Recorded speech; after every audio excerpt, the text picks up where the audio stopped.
Welcome to Hance, the best storyteller in Texas podcast, where every episode starts with a saying of the day. Chancellor, what do you have for us today? Have a good saying. All good ideas start out as bad ideas, and that's the reason it takes so long. That's a good one. It is. Today, February 17th, is the anniversary of Congress breaking a tie in the electoral college. Only time it happened. And there was a tie, and they broke the tie, and Jefferson got elected his second term as president. And he had Aaron Burr as vice president. He never did trust Aaron Burr, and so he was kind of isolated. The only thing he did really in his years as vice president of any significance, he presided over the impeachment of a federal judge. And everybody said he did a good job. I mean, he was a qualified person, had a lot of talent, a lot of ability, and got into Princeton when he was real young, and was a very good lawyer in New York City, and ran for office, ran for governor, and got beat. And when he was vice president, Hamilton had been treasurer, secretary of the Treasury, and he made a comment about him. And everyone back then said that Burr had a disease. He was listed as an egomaniac. You know, somebody said the least thing, it became World War III. And long before World War I and World War II, I might throw that in while I'm at it. And so he challenged him to a duel. And in New York, state of New York, if you challenge somebody to a duel and you had the duel, then you got the death penalty. So if you didn't get killed in the duel, they'd give you the death penalty. So it kind of stopped it. So they went over to New Jersey, Hamilton and Burr did, to have the duel. And they went to a place that Hamilton's son had a duel 3 years earlier and been killed. You'd think the family would catch on. This is not good. Don't have a duel. Can you imagine this day and time? You know, you got security for the treasurer, and then you got the Secret Service working on the vice presidents, and they're going to have a duel, and we're going to, go over and watch and see who wins. They must not have had any security at the time. Somebody should have tried to talk them out of it, so there was some debate on who fired first and everything, but Burr shot Hamilton right above the right hip and pierced his liver, and he died the next day in New York City.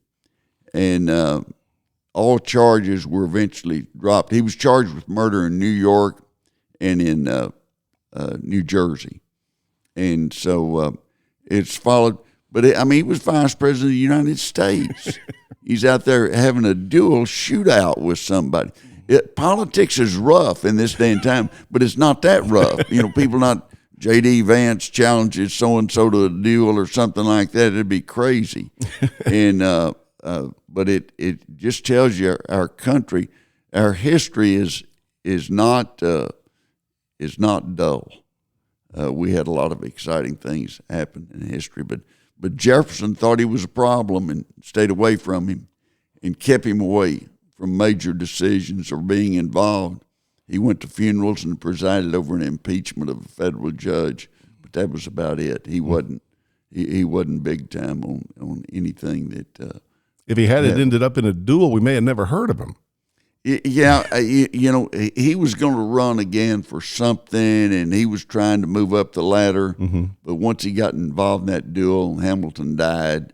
That was it. And nothing happened. Eventually, most people thought, well, if a guy gets involved in a duel and he gets killed, he assumed the risk. Mm-hmm.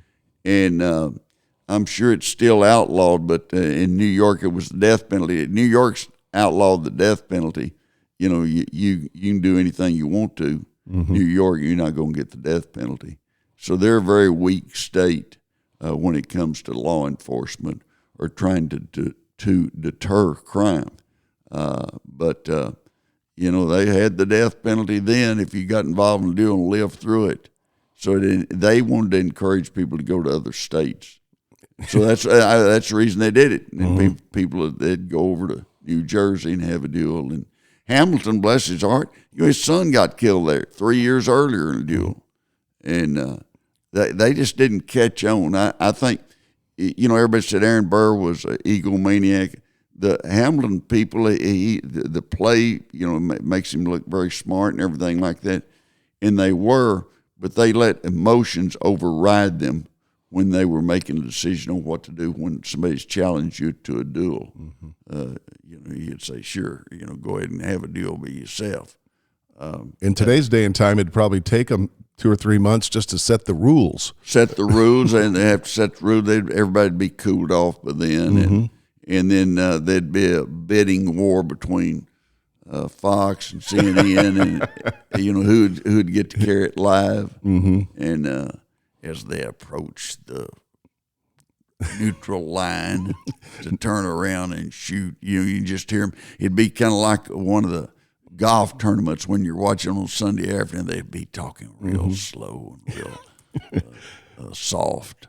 If CNN or MSNBC aired it, no one would see it. Yeah, they don't have many people watching anymore. No. They're having real problems.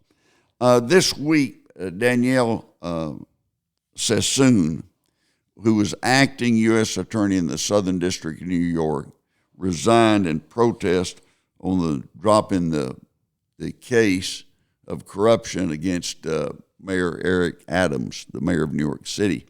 Now, the key in what I just said is acting U.S. Attorney. That she wasn't appointed by anyone. And when they say acting U.S. attorney, they're filling in. Most of the U.S. attorneys resign immediately after a new president's elected. And they don't, just like the Northern District of Texas, the lady that was U.S. attorney there, she resigned, within weeks. And so that the new president could put his people in, and that will happen by summer probably. It takes a while to go through the process. But she was saying that, in protest, that she didn't want that case dismissed, but the Justice Department, her bosses, said dismiss it.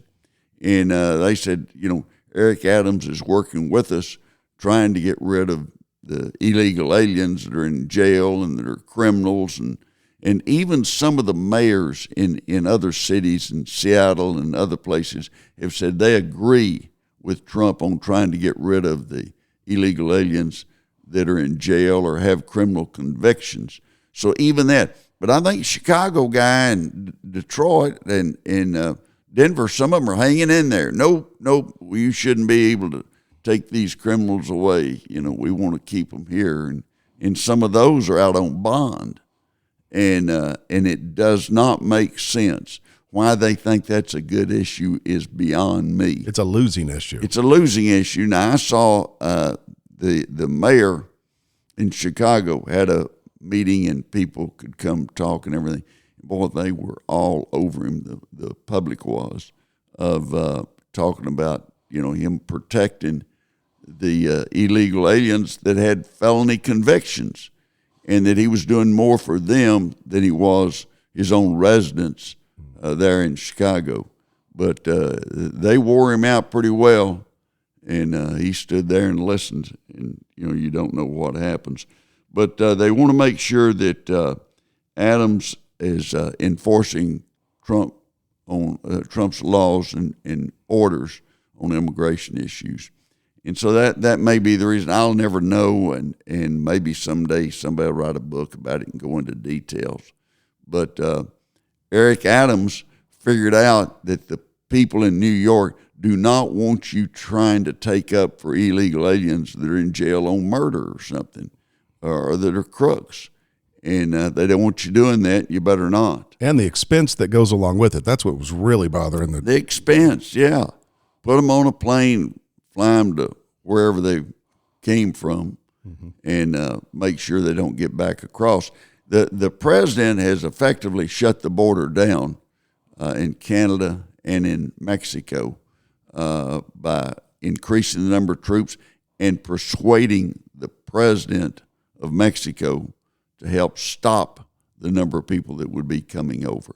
So, I mean, the illegal aliens coming in by a large number, that day's over, and it's not going to come back for at least 4 years. The problem then becomes first phase of what you do. You try to get rid of the ones that are here that are criminals. And then the second phase, you take that a little later. But this is going to take some time. And I think Tom Horn, the border czar, I watch him on TV, and he seems pretty dedicated to getting rid of people that should not be here and that have broken the law. And so he's moving forward on that. Last week, the Senate confirmed Robert Kennedy in a vote of 52 to 48. The one Republican they lost was Mitch McConnell, and he voted against 3 of the appointees that the president had. And, the party has moved to the right. McConnell was out of touch with him. I don't think he could have won re-election to the majority post even if he had been in good health. And that I guess he's older, and he must be bitter, and he didn't like certain things about Trump. Trump didn't like him, and so it's for the best. But otherwise, he needs to make an adjustment and try to help the president where he can, or if he's going to oppose him all the time, people in Kentucky probably would like to have somebody else they could vote on. And so it's interesting to see what's going to happen in that regard. Robert Kennedy got confirmed, as I said, by a vote of 52-48. And, you look at Health and Human Services, their budget is $1.7 trillion, not billion, $1 trillion. And he's got FDA under him. He's got the CDC. He's got the NIH for the research that's done. And they have over 80,000 employees. That's a lot of employees. And when you take a job that big, you've got to look at the big picture and not get caught up in the minute items that come up. And so, you got to say, okay, we're going to have a 10% cut or 20% cut in employees. So at 10%, we get rid of 8,000 people. It's not easy to get rid of people in federal government. And the president was trying to buy some of them out. Buy them out and move on, reduce the workforce. And, Trump's been a businessman, and he's bought businesses before, and you cut down on the number of employees. Maybe you can have the same number of administrators that you've had, but you don't have to have 2 different segments. And so most people that buy a new company, they make substantial cuts in the number of employees, and they merge their companies. I still go back in one of my earlier episodes, I talked about Robert O. Anderson, who was in on 7 mergers, and every time his company was the smallest, and every time he came out as CEO of the new company. I mean, that's a lot of skill, and I always think about him when he's the one that the intern in my office figured out it was his birthday, and we had a cake and didn't let a possum eat it, and we had a cake and sang happy birthday to him. He was quite a guy. But what's happening with this reduction of a workforce that Trump's trying to do, with all of his executive action, there's been over 60 lawsuits filed. So a lot of these, they're going to go to the courts, and some of them will give them a temporary order and then set aside the temporary order later. But many of these cases are going to go to the U.S. Supreme Court. So it'll be, interesting to see if he gets a 5-4 or 6-3 decision or whatever. But I think that he's in tune to be able to win some of these cases. Biden got sued a lot. The Texas Attorney General, Ken Paxton, seemed like he sued him every day. He was after him. And that some of the things that Biden did with the executive order, courts rule you can't do that. And then he ignored them on paying off student debt. Yeah. And that was highly unusual. But I think that you look at what's being said on TV. I think that the theme must be constitutional crisis. It seems like every Democrat is saying we're facing a constitutional crisis. They said that back during his first term, and it didn't work. They need to pick out some issues where the public may agree with them and make fights over that. When he signed the transgender deal saying that a boy that's born a boy cannot participate in girls' sports, and they jumped him on that. And there was one other that was, arresting illegal aliens that are convicted felons. If you're in politics, if you look at a poll and the issues are 80-20 in one direction, get on that issue and be with the 80. Don't get on it and be with the 20.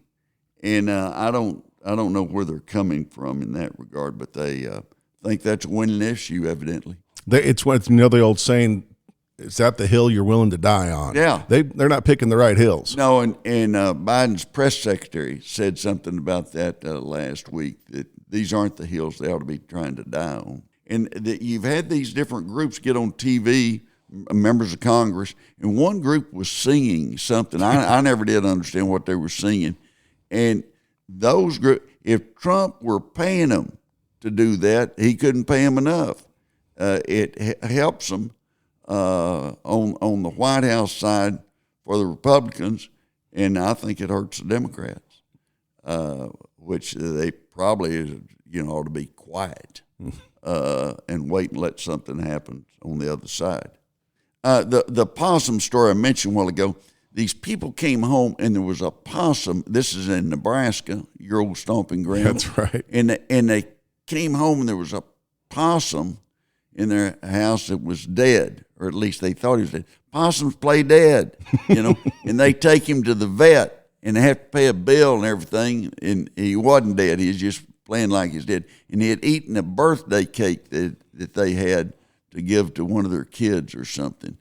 And look, if a possum's in my house, he's playing dead, I'll take him out in the alley and it'll help him. He won't have to play anymore.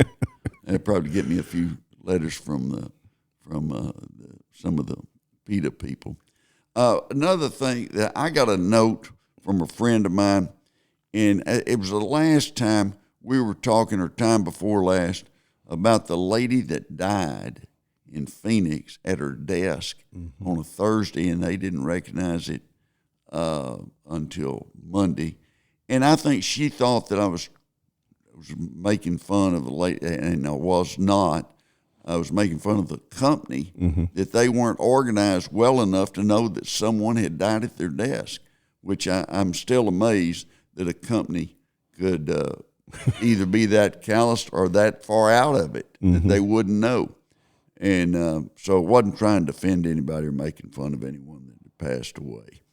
I always like to hear from people, and it was just a nice note. And said you might want to clarify that. And I'm glad they dropped me a note on it. Real quick, Chancellor, you mentioned Nebraska, my home state, although I've been in Texas for 30 years. And I was spending a little time with my parents last week, and I was getting ready to go back. My dad asked me what airline I was flying. Right. And I told him I was flying Southwest Airlines. And my dad immediately said, well, you ought to do what Chancellor Hance recommends so no one sits next to you. He listens to every episode. That's good. And so I thought it'd be a good time to. That's old story. I was on the plane coming back from Washington, and this guy that was sitting next to him, we had a middle seat in between us, and he got the barf bag, and he gave it to me, and he said, now this is what you usually do, don't you? And the plane was vacant enough that there was no one trying to sit there anyway. But I'm glad your dad listens to that, and that's good. Glad he's in good health. He thought that was very funny. Served. How long did he serve in the military? 26 years. 26 years. And he was connected with B-52? He flew the KC-135s, the fuel refueler. plane. Yeah. Those were the 707s. Correct. Full of fuel. Yes. And there were a lot of fighter pilots in Southeast Asia that were happy to see him. Oh, sure. Back in the late 60s and early 1970s. Yeah. They were happy to see that big airplane full of fuel so they could get home. Yeah. And otherwise, they had a hard time making it. Yeah, they definitely did. And he retired as lieutenant colonel. Yeah. Yeah. Lieutenant Colonel, congratulations. And we're proud of you. The saying of the day was all good ideas start out as bad. That's the reason it takes so long. It ranks right up there with a committee. A newly formed committee is nothing more than a cul-de-sac for a good idea. It'd get down there and die. That'll be it. See you next week.